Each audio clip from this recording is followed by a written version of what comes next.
Ils auraient pu fuir, ils auraient pu se cacher, renier leur engagement ou implorer la clémence des bourreaux. Mais ils ont choisi de rester. Le 17 janvier 1961, dans une obscurité silencieuse du Katanga, 3 hommes tombent, non pas comme des criminels, mais comme des géants. Patrice Lumumba meurt, mais il n'est pas seul. À ses côtés, 2 figures oubliées, Maurice Mpolo et Joseph Okito, affrontent la mort avec dignité. Leur histoire n'a pas fait les gros titres. Pourtant, elle est faite de courage, de loyauté et d'un sacrifice total. Il est temps de les nommer, de les écouter, de les pleurer et surtout de les honorer. Ils ne portaient ni uniforme ni fusil, mais ils avaient pour arme une conviction inébranlable. Leur fidélité ne venait pas d'un serment, mais d'un idéal partagé, celui d'un Congo libre, juste et souverain. Alors que tant d'autres ont trahi pour sauver leur peau, eux ont préféré mourir pour rester dignes. Ce choix, silencieux et héroïque, mérite d'être raconté avec force. Bienvenue sur Histoire et Motivation, la chaîne qui vous guide à travers les grandes pages de l'histoire pour mieux comprendre le présent et construire un avenir éclairé. La grandeur d'un homme ne se mesure pas uniquement à ses discours ou à ses combats visibles, mais à ceux qui, dans l'ombre, marchent à ses côtés sans jamais faiblir. Lorsque le Congo accède à l'indépendance le 30 juin 1960, un souffle d'espoir traverse tout un peuple. Ce souffle, c'est celui de la liberté retrouvée, de la dignité réclamée après des décennies d'humiliation coloniale. À la tête de cette ambition nouvelle se trouve un homme au charisme brûlant, Patrice Emery Lumumba. Mais il n'est pas seul. À ses côtés, Maurice Mpolo, jeune ministre courageux, et Joseph Okito, vétéran politique plein de sagesse, incarnent la force tranquille et la détermination silencieuse du rêve congolais. Maurice Mpolo est un homme de feu. Né en 1928, il se distingue par sa parole vive, son sens de la jeunesse et sa capacité à galvaniser les foules. Autodidacte, passé par l'enseignement puis le journalisme, il comprend vite l'enjeu du récit, de l'opinion, du discours populaire. Il ne se contente pas de suivre Lumumba, il le défend, le prolonge, l'incarne sur un autre ton. Son ministère de la Jeunesse et des Sports n'est pas un simple portefeuille politique, c'est une mission. Celle de redonner aux jeunes Congolais l'estime de soi que le colonialisme leur avait arrachée. Il croit à la force de la parole, mais surtout à celle de l'exemple. Dans les rues de Léopoldville, Mpolo marche au milieu du peuple. Ils parlent leur langue, partagent leurs frustrations et leurs rêves. Joseph Okito, de son côté, est l'image même du sage engagé. Né en 1910, plus âgé que Lumumba ou Mpolo, il a connu les longues années de colonisation et les débuts prudents des mouvements nationalistes. Vice-président du Sénat congolais à l'indépendance, il joue un rôle fondamental dans la consolidation institutionnelle du jeune État. Ce n'est pas un orateur flamboyant comme Lumumba, ni un tribun populaire comme Mpolo, mais un homme d'équilibre, de silence fécond. Il observe, il conseille, il temporise. Son rôle est d'autant plus crucial qu'il apporte une forme de stabilité morale dans un gouvernement souvent agité par les tensions ethniques, les conflits de pouvoir et les ingérences étrangères. Okito est respecté parce qu'il est incorruptible, parce qu'il ne parle jamais pour rien dire. Entre ces 3 hommes, une fraternité rare se tisse. Ils ne sont pas seulement unis par des fonctions politiques, ils sont liés par un rêve commun, celui d'un Congo libre de toute domination étrangère, maître de ses ressources, de son destin et de sa dignité. Ils partagent les mêmes nuits sans sommeil, les mêmes stratégies de crise, les mêmes craintes face aux manœuvres occidentales, belges et américaines, qui cherchent à contrôler le pays par tous les moyens. Ils savent que leur projet dérange, qu'il coûte cher, qu'il est surveillé. Mais ils avancent, parce qu'ils croient que l'indépendance n'est pas un mot, mais un engagement total. Cette amitié politique se transforme peu à peu en fraternité sacrificielle. Les tensions montent dans le pays, sécession au Katanga, conflit avec Mobutu, manipulations étrangères. Le gouvernement de Lumumba est isolé, attaqué de toutes parts. C'est dans cette tempête que la valeur des hommes se révèle. Beaucoup, même parmi les proches, prennent leur distance, changent de camp ou sombrent dans le silence. Mais même Mpolo et Okito restent, non pas par aveuglement, mais par fidélité à un idéal. Ils savent que le pouvoir est en train de basculer entre les mains de ceux qui ne veulent plus de Lumumba. Et pourtant, ils ne plient pas. Cette fidélité prend racine dans une confiance réciproque rare. Lumumba, souvent impulsif, savait qu'il pouvait se reposer sur la clairvoyance d'Okito et l'énergie de Mpolo. Dans les réunions tendues, dans les moments de désespoir, c'était eux qui l'aidaient à garder foi en la cause. C'était eux aussi qui le mettaient en garde, qui cherchaient à éviter l'irréparable. Ensemble, ils formaient un triangle d'acier, une colonne vertébrale politique, une alliance à la fois émotionnelle et stratégique. Et pourtant, aucun monument ne les célèbre à leur juste valeur. Le monde a retenu le nom de Lumumba car il était la voix de tout un continent. Mais cette voix n'aurait pas résisté sans les échos puissants de Mpolo et Okito, sans leur présence constante dans les coulisses du pouvoir et dans les marges de l'histoire officielle. Ils n'étaient non pas des ombres passives, ils étaient les piliers invisibles d'un combat immense. Cette première partie de leur histoire est donc bien plus qu'un simple chapitre politique. C'est la naissance d'un pacte de loyauté entre trois hommes, liés par une cause plus grande qu'eux. Une loyauté sans calcul, sans protection, sans garantie. Une loyauté comme on en voit rarement, parce qu'elle mène souvent à la mort. Et pourtant, ils ont choisi de la vivre, jusqu'au bout.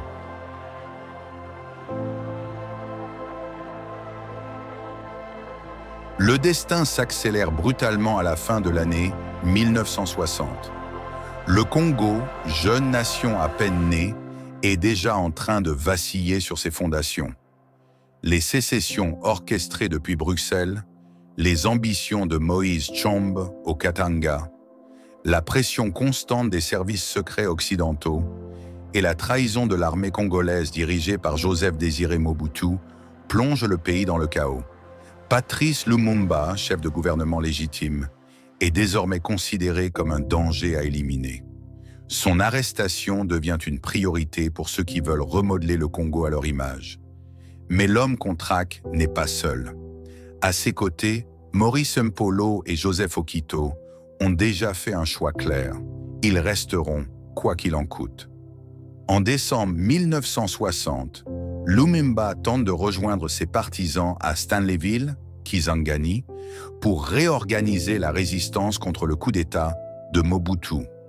Le voyage est périlleux, le pays est fragmenté, chaque route peut être un piège. Il est finalement capturé par les soldats de Mobutu, battu, humilié, ligoté. Sa chute est brutale, son image salie dans les médias locaux et sa vie désormais suspendue aux intérêts de ceux qui le craignent. Mpolo et Okito auraient pu, à ce moment-là, prendre la fuite. Ils le savaient. Ils étaient avertis. Des portes discrètes s'ouvraient encore vers l'exil. Des collègues les conseillaient de partir, de sauver ce qui pouvait l'être. Mais ni l'un ni l'autre ne cède à cette tentation. Ils refusent de fuir, non par naïveté, mais par fidélité. Ils savent que rester aux côtés de Lumumba, c'est sans doute aller au-devant de leur propre mort. Mais pour eux, l'idée de l'abandonner et de le laisser seul face à ses ennemis est pire encore. Ils ne veulent pas devenir les témoins passifs d'un drame. Ils veulent en être les coacteurs, les compagnons de lutte, jusqu'au dernier souffle. Ce choix, silencieux mais lourd de sens, les distingue à jamais. Ils auraient pu survivre, mais ils ont préféré l'honneur. Arrêtés à leur tour dans les jours qui suivent, Mpolo et Okito sont traités avec une brutalité sans nom. Ils sont insultés, battus, traînés comme des bêtes dans les casernes militaires. On tente de leur arracher des aveux, de les faire parler, de les pousser à se retourner contre Lumumba. Mais rien n'y fait. Leur silence devient leur résistance. Dans les geôles froides de Mbano ou Ndolo, ils retrouvent Lumumba. Il ne s'agit plus de ministres ou de sénateurs, mais de 3 hommes nus, brisés physiquement, mais debout intérieurement. La prison devient leur dernier espace de solidarité, leur ultime terrain de dignité. Le pouvoir congolais, sous la pression des puissances étrangères, refuse d'assumer seul la responsabilité de leur sort. Alors on les transfère en douce au Katanga, cette province riche et rebelle, théâtre du séparatisme armé soutenu par la Belgique. Le voyage est inhumain. Ligotés, affamés, ils sont transportés comme des sacs de viande. Des témoins racontent que Mpolo aurait chanté pendant le vol pour ne pas céder à la peur, pour encourager Lumumba et Okito. Même là, à la veille de l'horreur, ils restent unis, liés par cette foi indicible en leur combat. Le plus cruel dans cette étape n'est pas seulement l'humiliation, mais le silence du monde. L'ONU, pourtant informée de la situation, choisit l'inaction. Les grandes puissances ferment les yeux. Les médias déforment la réalité. Et pendant ce temps, 3 hommes, prisonniers politiques d'une guerre froide qui ne dit pas son nom, marchent vers leur exécution. Ils ne sont plus que des problèmes à éliminer, des obstacles à la recolonisation du Congo par d'autres moyens. Mais malgré tout, aucun d'eux ne plie. Ils ne demandent ni pardon, ni grâce. Pas même un dernier mot aux traîtres. Leur résistance est silencieuse, mais totale. Joseph Okito, affaibli physiquement, marche toujours avec dignité. Maurice Mpolo, malgré les coups et les privations, reste le même homme droit, convaincu, fougueux même dans le malheur. Ce moment est terrible, mais aussi grandiose.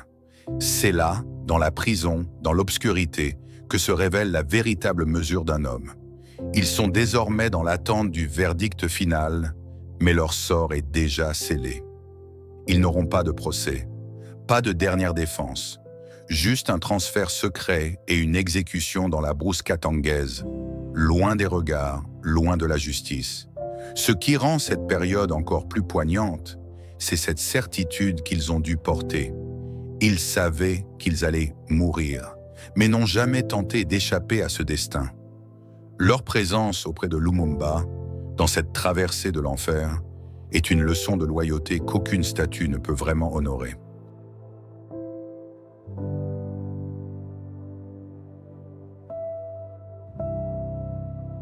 Le 17 janvier 1961, au cœur du Katanga, la nuit est tombée depuis longtemps sur la savane silencieuse. Une nuit d'encre, sans étoiles, sans témoins. Le sol, rouge de poussière et gorgé de tension, s'apprête à boire le sang de 3 hommes que l'histoire voulait faire taire. Ce qui va se jouer ici n'est pas une exécution ordinaire. C'est un assassinat politique, froidement prémédité, minutieusement orchestré par des mains invisibles, mais salies à jamais. Ce soir-là, Patrice Lumumba, Maurice Mpolo et Joseph Okito sont livrés à la mort comme des fardeaux, non parce qu'ils ont tué, mais parce qu'ils ont rêvé. Trop fort, trop librement, trop tôt. Le décor est sinistre. Un poste militaire isolé, quelque part près de la localité de Mitwaba. Lumumba, déjà méconnaissable sous les coups, est exténué, son corps affaibli, sa voix brisée. Mais son regard, racontent certains témoins indirects, reste droit. À ses côtés, Mpolo et Okito, blessés, amaigris, debout eux aussi, l'accompagnent dans ce dernier voyage. Aucun ne porte de chaîne. La résignation chez eux n'est pas soumission, mais lucidité. Ils savent que ce moment est inéluctable. Ils n'implorent pas, ils n'espèrent plus. Ce qu'ils offrent, c'est la dignité suprême du silence. Leur mort n'est pas un événement improvisé. Des responsables politiques katangais, avec le soutien logistique de la Belgique et la complicité du silence onusien, ont organisé l'exécution. Le plan est simple, les effacer du monde, corps et mémoire. Aucun procès, aucun enregistrement, aucun témoin autorisé. On veut tuer non seulement les hommes, mais l'idée qu'ils incarnaient. Lumumba dérangé parce qu'il refusait de courber l'échine. Mpolo et Okito dérangés parce qu'ils prouvaient qu'on pouvait rester fidèle, même dans la défaite. Le supplice commence. Certains témoignages rapportent que c'est Joseph Okito qui est abattu en premier. L'homme digne jusqu'au bout ne résiste pas. Il regarde la mort sans haine. Il sait qu'il meurt pour ses enfants, pour un Congo qu'il ne verra plus, mais qu'il a essayé de libérer de ses chaînes invisibles. Puis vient le tour de Maurice Mpolo. Dans une ultime étincelle de vie, il aurait tenté de parler, de dire quelques mots de courage, mais sa voix se perd dans le vacarme des balles. Il tombe, mais il tombe en homme libre. Enfin, c'est Lumumba. Son nom deviendra un cri, une mémoire, un combat. Mais ce soir-là, il n'est qu'un corps meurtri, face au fusil. Il ne supplie pas, il ne plie pas. Il tombe, et avec lui, une part du rêve africain s'écroule. Le silence qui suit n'est pas un silence de paix, mais un silence lourd, coupable, complice. Le crime est accompli, mais les assassins ne savent pas que ce qu'ils viennent de tuer va, paradoxalement, naître à ce moment-là. Car ces 3 morts ne seront pas des disparus, mais des semences. Leur sang versé dans la terre katangaise nourrira les rêves de justice de générations entières. Et pourtant, les corps sont dissimulés, dissous dans l'acide, brûlés, dispersés. On veut les faire disparaître jusque dans la mémoire. On pense que l'oubli les enterrera. On pense que l'histoire les oubliera. Mais on oublie que la mémoire des peuples ne se laisse pas dompter par la peur. Si Lumumba est devenu un symbole international de la résistance post-coloniale, Mpolo et Okito, eux, ont été volontairement étouffés sous le silence de l'histoire, comme si leur fidélité était trop gênante, comme si leur loyauté faisait honte à ceux qui ont préféré la trahison, comme si mourir avec honneur était une faute. Mais ils ne sont pas oubliés, pas par nous, pas aujourd'hui. Leur sacrifice est une lumière qui éclaire autrement l'histoire du Congo. Ce ne sont pas des hommes de l'ombre, ce sont des héros silencieux. Ils n'ont pas eu droit aux statues, ni aux avenues, ni aux manuels scolaires. Et pourtant, ils ont prouvé que le courage n'est pas toujours spectaculaire, qu'il peut être discret, simple, mais inébranlable. Ils ont montré que la grandeur réside parfois dans le choix de mourir debout, plutôt que de vivre à genoux.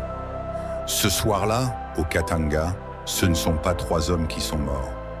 C'est un témoignage vivant de l'humanité la plus noble qui a été écrit dans le sang. Aucun mot, aucun monument ne pourra jamais suffire à dire l'ampleur de ce qu'ils ont donné. Mais en racontant leur histoire, nous réparons une injustice. En écrivant leur nom, nous leur redonnons vie. En nous souvenant, nous les faisons exister encore. Pour demain, pour l'Afrique, pour la conscience humaine.